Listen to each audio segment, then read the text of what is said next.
Subscribe to AmpCode and ring the notification bell to get the latest content.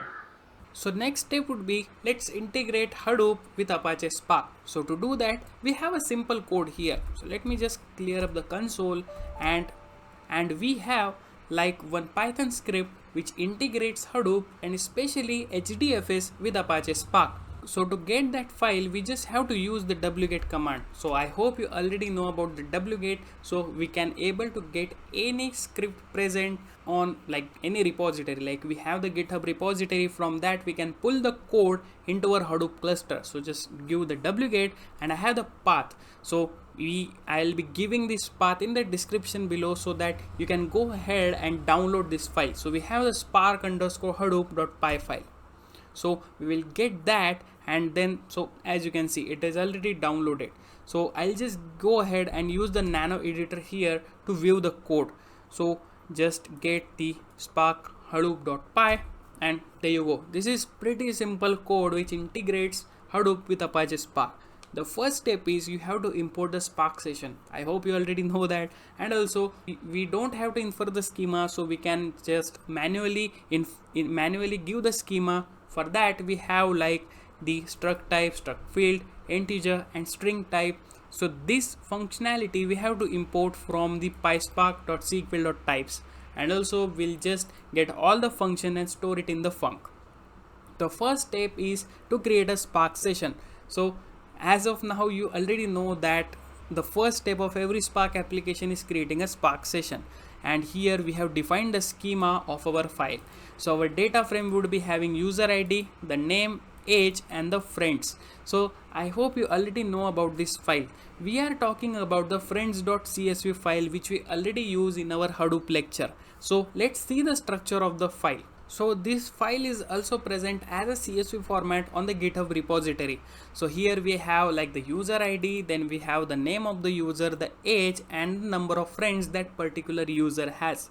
This is pretty simple, and since this file doesn't have the header, that's why we cannot use the infer schema directly, because Spark will get this line as the column names. So so since this file doesn't have any header, we cannot use the infer schema. That's why we have manually given the schema, and you can also try it out too, because it will give you the control to create the schema as per your requirement. So you can set like if the column should contain null values or not. You can set the data type, the specific data type that should go into that particular column, and so on. There are so many benefits, so I'll highly recommend you to not infer the schema but only manually give the schema to avoid any issues in the future. So once the data frame is created on this CSV file, the main thing is like we are going to access this file from the HDFS. So as you can see, we are going to use the HDFS : which is the extension to read the file from the HDFS. So similarly, we can read the file from the Amazon S3 bucket as well, which has the extension of the S3 : So this is how you can read and integrate with different storage solution and get the data and create data frame on top of it. And the syntax is very simple. You just have to use the spark.read functionality to able to read the data from any sources possible. You just have to make sure that the particular source has the ability and firewalls open to able to access it. So basically our HDFS is open and you can able to access HDFS from Spark. We have already seen that we are able to read the data from Hadoop. Similarly, HDFS has access to Spark. So here we have stored that file in the user Maria_dev, and we have created a Spark folder, and inside the Spark folder we have the friends.csv file. Let me show you that and how you can upload the file similar to me. So just head back to Maria_dev in our Ambari sandbox, and here inside this drop down you will see the files view. The files view is nothing but the HDFS storage solution. So just go ahead and go into the files view. It will basically check the HDFS test. As you can see, it is passed, and as you can see all the folders present here. So all you have to do is you have to go into the user now, then you have to go into the Maria_dev, and in Maria_dev you have to create a folder known as Spark. So I'll just create a new folder here. So the new folder name would be like the Spark is created, and inside Spark you have to just upload the file. So to upload the file you can use the upload button here, and you have to just select our friends.csv file. So I have that file already in my downloads folder, so I'll just go ahead and download this friends.csv. So there you go, you got the friends.csv file, so you can just see and verify it if it is looking good, and there you go, you got the data. So the first step is completed, like uploading the data into HDFS, so that our Spark will able to read that and create a data frame on top of it. What would be the next step now? So here the next step is, once you got the data, you will going to just give the print schema to check the schema, and the output would be like your transformed data. So you are going to apply few transformation. The first one is you will just select the user ID, the name, age, and the friends from the data frame, and also you will get the peoples whose age is less than 30. That will be the third filter. And also you are going to use the with column to insert a new column into data frame, or so for that purpose you are just using the insert underscore ts. So insert timestamp we are going to generate on the way it is not present in the CSV file.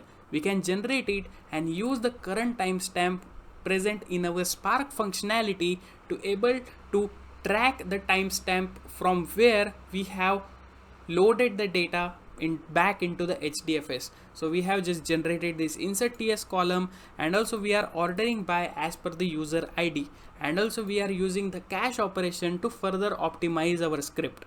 Then we are going to just create a people's view on top of it. So it will give us the capability to run some SQL queries on top of it. So this is just for your basic understanding. So you already know how to apply like Spark SQL operation on top of the data frame. So we are not doing anything here. We are just selecting the people whose friend is greater than 100, and we are ordering by using the user ID and just displaying it onto the console. The next step is you have to write the data back. So you are writing the output back using the write method of Spark, and here we are going to write it as a JSON format. So JSON is also pretty straightforward format which stores the data as the key and value pair, and here we are using the overwrite method which will overwrite the existing files present in the directory. And also here we have given the path. So the path is nothing but the HDFS. So we are reading the data from HDFS and writing the transformed data, which is also known as our output data frame, back into the HDFS as the JSON format. So basically we have like the Maria underscore dev, the Spark, and we will create the job underscore output folder inside our Spark. So let's head back to the HDFS here and create a new folder. Let's create a new folder named as job underscore output. There you go, just add that folder here, and inside this folder we will get all the output. So once everything looks good, we are good. And also the last step is we are using the partition by. So partitioning also a great strategy to handle big data. So basically we are going to create partition on top of the age. So basically each age in our table should have specific folder in our HDFS. So that's how it will process the data as per the partition. So if you want all the users whose age is equal to 30, so it will only access that particular folder which reduces the reading operation,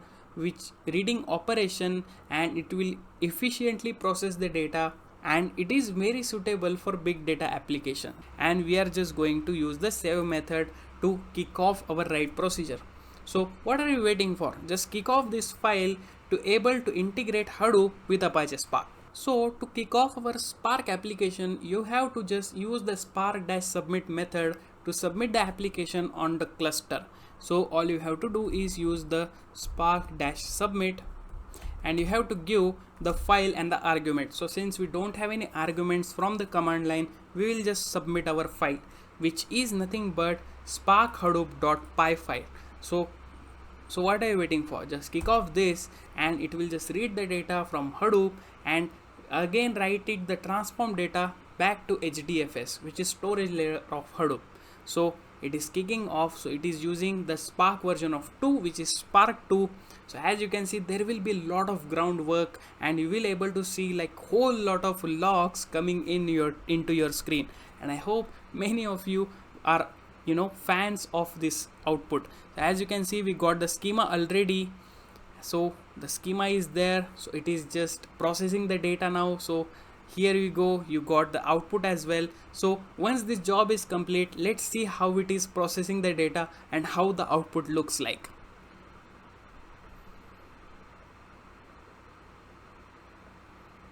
So as you can see, there are so many logs present here. So so these logs might not be much readable, but the output is very important. So as you can see, it is already completed. So if you want to see the output, you just have to head back to the HDFS here, and as you can see, we have created the job output. But if you refresh this page, you will be able to see the output. So just refresh it, and as you can see, you got the data. So as you can see, we got the success logs of our execution, and as you can see, we got all the partitions. So basically every age group present in our table has specific age. So as you can see, we got the filter of age less than 30, so that's why it has the age from 18 all the way to the 29.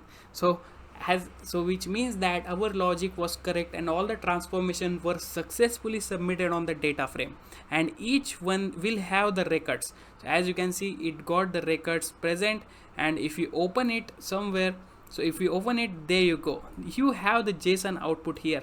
So this is the JSON file which has the .json extension, and as you can see, we got the user ID, which is key, and the value is 106. Similarly, we got the name Beverly, then friends 499, and so on. So as you can see, we have integrated Apache Spark with HDFS, or we can say Hadoop, very easily, and the syntax was pretty straightforward, and that's why data frame has the capability to seamlessly integrate with various sources in the data community.